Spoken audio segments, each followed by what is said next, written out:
Hello dear students. तो आज की वर्कशीट है नंबर 30। आज हम करेंगे कार्यपत्रक नंबर 30 जो कि क्लास आया है 8th के लिए, विषय विज्ञान का है। यहाँ पे अपना नाम लिखना है, यहाँ पे अपने कक्षाध्यापक का नाम लिखना है। तो ये वर्कशीट आया है 3 फरवरी 2021 के लिए, ठीक है। तो विषय विज्ञान का क्लास 8th है, सब कुछ बता दिया मैंने आपको। तो ये हिंदी मीडियम के लिए भी आया और एक इंग्लिश मीडियम के लिए भी आया। अभी मैं फ़िलहाल हिंदी मीडियम बना रहा हूँ, इसके बाद मैं इंग्लिश मीडियम में भी बना दूंगा, ठीक है। तो आपको क्या करना है, अगर चैनल पहली बार तो चैनल को प्लीज़ सब्सक्राइब करें, वीडियो को लाइक करें और अपने ग्रुप में शेयर कर दें कि बाकी बच्चे भी आपकी वजह से इस वर्कशीट को कर सकें। चलिए शुरू करते हैं आज की वर्कशीट को। तो मैंने सब कुछ बता दिया क्या क्या करना है आपको। चलिए अब देखते हैं आज का वर्कशीट को। तो देखिए, जंतुओं में जनन। अब तक हमने निषेचन और इसके प्रकार के बारे में पढ़ा। अब हम जानेंगे कि निषेचन के बाद क्या होता है। तो अब तक हमने पढ़ा था कि जो निषेचन है उसके कौन कौन से प्रकार होते हैं। अब पढ़ेंगे कि निषेचन के बाद क्या होता है, मतलब कि उसके बाद होता क्या है, ठीक है। जंतुओं में जनन के बारे में, ठीक है। तो हम जानते हैं कि निषेचन के बाद नर युग्म शुक्राणु और मादा युग्म अंडाणु के संलयन से युग्मनज का निर्माण होता है। किसका निर्माण होता है? देखिए, एक शुक्राणु और अंडाणु के मिलन से किसका जन्म होता है? युग्मज, ठीक है। युग्मनज का निर्माण होता है, ठीक है। अब देखते हैं आगे क्या है इसमें। तो अब हम करेंगे भ्रूण का विकास, ठीक है। तो हमने इधर तक क्या पढ़ लिया कि शुक्राणु और अंडाणु के मिलन से क्या होता है? युग्मनज का निर्माण होता है। किसका निर्माण होता है? युग्मज का निर्माण होता है। चलिए अब हम पढ़ते हैं कि भ्रूण का विकास जो होता है, भ्रूण का विकास किस प्रकार से होता है। तो फर्स्ट इसमें पॉइंट है कि निषेचन के परिणाम स्वरूप की युग्मनज बन जाता है। किसके? निषेचन के परिणाम स्वरूप युग्मनज बन जाता है, मतलब कि इन दोनों से युग्मज का निर्माण हो जाता है जो भ्रूण में विकसित होने लगता है। देखिए भ्रूण क्या है, चलिए हम भ्रूण भी आपको बताएंगे कि भ्रूण क्या है। पहले पढ़ लेते हैं। सेकंड पॉइंट अब करते हैं कि युग्मजन बार बार विभाजित होकर कोशिकाओं में गोले में बदल जाता है, जिसे भ्रूण कहते हैं। देखिए भ्रूण किसे कहते हैं? देखिए निषेचन तो हो गया, उसके बाद फिर युग्मज का जन्म हुआ, ठीक है। इसमें एक अंडाणु है और एक शुक्राणु है, ठीक है। तो इन दोनों को मिश्रण के बाद बनता है हमारा ये युग्मज। फिर उग्मज में विकसित होता है भ्रूण, जो कि एक बुलबुले जैसा होता है, ठीक है। छोटे छोटे बुलबुले जैसे प्रकार के भ्रूण उसमें विकसित होने लगते हैं। फिर देखते हैं फोर्थ की भ्रूण गर्भाशय की दीवार में रोपित होकर विकसित होता है। किसकी? जो गर्भाशय की दीवार है, दीवार मतलब कि पेट, ठीक है। पेट में इसका विकसित होता है, रोपित होके विकसित होता है। गर्भाशय में भ्रूण का विकास होता रहता है, मतलब कि जो पेट है पेट में ही इसका विकास मतलब कि ये बढ़ते रहता है। और यह धीरे धीरे शरीर के अंगों जैसे हाथ, पैर, सिर, आँख, कान आदि का विकसित हो जाते हैं। तो भ्रूण से ही जो बच्चे होते हैं, बच्चे के हाथ, पैर, सिर, आँख, कान सभी का आदि का मतलब कि निर्माण होने लगता है, विकसित होने लगता है बच्चा किसके? पेट में, मतलब कि भ्रूण में, गर्भाशय में, ठीक है। समझ रहे हैं? भ्रूण की वजह से होता है, ठीक है। समझ गए आप?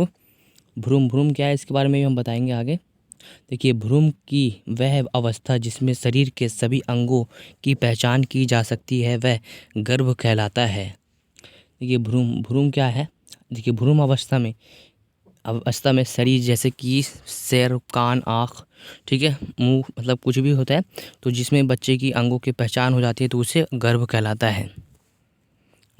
जैसे कि आपको दिख रहा होगा यहाँ पे। देखिए ये है यूट्रस, मतलब कि इसमें आएगा गर्भाशय।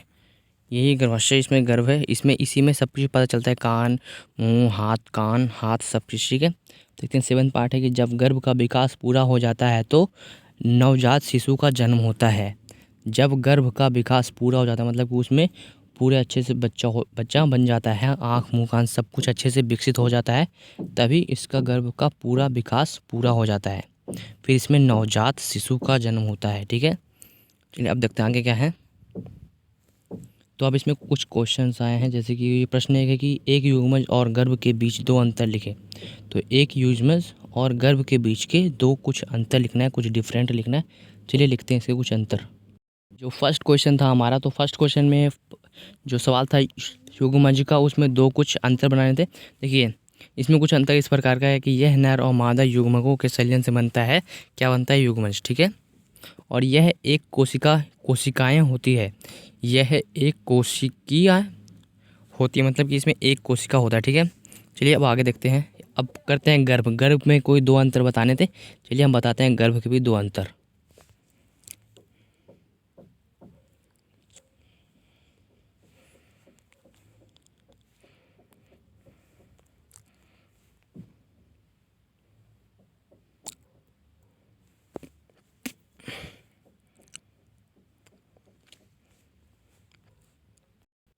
तो ये रहा गर्भ के बारे में कोई दो अंतर, तो कुछ इस प्रकार का है। तो फर्स्ट हमारा रहेगा कि यह युग्मज के बार बार विभाजन से बनता है।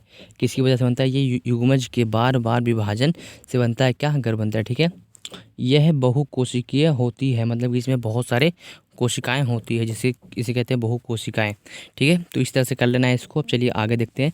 तो मैंने इस तरह से आपको पढ़ा रहा हूँ, तो प्लीज़ चैनल को सब्सक्राइब कर देना। नीचे में जो सब्सक्राइब बटन दिख रहा होगा रेड कलर का, वहाँ पर जाकर एक बार टैप कर देना है। फिर और कमेंट करना है कि जो मैं आपको पढ़ा रहा हूँ वो आपको समझ में आ भी रहा है या नहीं आ रहा है, यस और नो, या फिर पूरा लिखेंगे समझ में आ रहा है। ठीक है, चलिए अब करते हैं अगला क्वेश्चन। तो अब हम आ गए हैं सेकंड पेज पर। तो सेकंड क्वेश्चन ये है कि मादा के किस जजनन अंग में भ्रूण का रोपण होता है। तो किस अंग में होता है, चलिए इसका देखते हैं आंसर क्या है। तो सेकंड क्वेश्चन का आपको लिखना है कि भ्रूण गर्भाशय की दीवार में रोपित होकर विकसित होता रहता है। तो ये आपको लिख देना है प्रश्न नंबर 2 पर। ठीक है, ये पूरा फॉर्मूला है, आपको कोई इस तरह से किसी चैनल पे नहीं बताएगा जिस तरह से मैं बता रहा हूँ। तो आपको क्या करना है, इसकी वजह से आपको बस चैनल को सब्सक्राइब करना है, वीडियो को लाइक करना। चलिए अब देखते हैं प्रश्न नंबर 3। तो प्रश्न नंबर 3 है कि परिभाषित करना है, मतलब किससे बताना है कि ये क्या है। ठीक है, जैसे कि भ्रूण और गर्भ, भ्रूण और गर्भ के बारे में बताना है कि भ्रूण क्या है और गर्भ क्या है। ठीक है, चलिए बताते हैं इसको। तो आपको कौन कौन से पॉइंट लिखने, नंबर 3 करना है आपको। पॉइंट नंबर 3 कर देंगे आप पहले। तो पॉइंट 3 करना है पहले आपको। तो चलिए करते हैं कि कोशिका तब समूह बनाती लगती है जब शरीर विभाजन ऊतकों और अंगों में विकसित होती है, इस विशाल रचना को भ्रूण कहलाता है। ठीक है, तो ये आपको लिख देना है प्रश्न नंबर 3 पर। ठीक है, लिख दिया आपने, ओके। अब देखते हैं नंबर 6। ठीक है, अब इसको भी लिखना है नंबर 3 के क्वेश्चन पे, क्योंकि भ्रूण की अवस्था जिसमें शरीर के अंगों की पहचान हो सकती है उसे गर्भ कहलाता है। तो गर्भ क्या है, जब शिशु का सभी चीज़ों का निर्माण हो जाता है तो उसे गर्भ कहलाता है। मतलब कि आँख, मुंह, कान सब कुछ जब पता चलने लगता है तो उसे गर्भ कहलाता है। तो हमने बता दिया कि भ्रूण क्या है और गर्भ क्या है। ठीक है, तो आपको ये सेम टू सेम लिखना है। तो कोशिका यहाँ तक लिख देना है, फिर लिखना है भ्रूण की वजह से, फिर लिखना है तक, ओके। इस तरह से आप कर लेंगे प्रश्न नंबर 3 के उत्तर। देखते हैं प्रश्न नंबर 4 क्या है हमारा। देखिए प्रश्न नंबर 4 है कि सही गलत का निशान लगाना। चलिए लगाते हैं सही गलत का निशान, सिंपल आपके लिए भी और मेरे लिए भी। चलिए करते हैं इसका आंसर, तो पहले स्टॉप करते हैं हम। तो चलिए करते हैं। तो फर्स्ट में आपको दिखेगा कि वह कोशिका जो मनुष्य में नए जीवन का प्रभाव करती है, क्या वो युग्म है। तो वो क्या युग्मक है, तो ये गलत है, वो युग्मक नहीं है। ठीक है, चलिए अब आगे देखते हैं आगे क्या करना है हमें।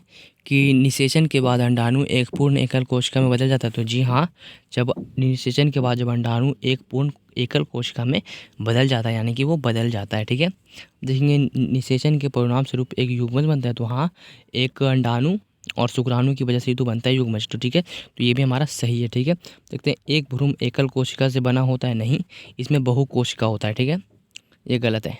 तो इस तरह से आपको कर लेना है। चलिए मैं दोबारा आपको करवा दे रहा हूँ, इसका सही गलत का निशान लगाना है, या फिर आप सही गलत भी लिख सकते हैं। चलिए फर्स्ट का गलत, सही, सही और इसका गलत। ठीक है, इस तरह से आपको कोई भी चैनल नहीं बताएगा जिस तरह से आपको मैं बता रहा हूँ। ठीक है, चलिए आपको क्या करना है। तो इस तरह से होता है हमारा आज का वर्कशीट कंप्लीट। चैनल को सब्सक्राइब कर देना और इस वीडियो को अपने शेयर कर देना अपने ग्रुप में, बाकी बच्चे भी आपकी वजह से कर सके। ओके बाय, तो मिलते हैं अगले वर्कशीट, तब तक के लिए गुड बाय।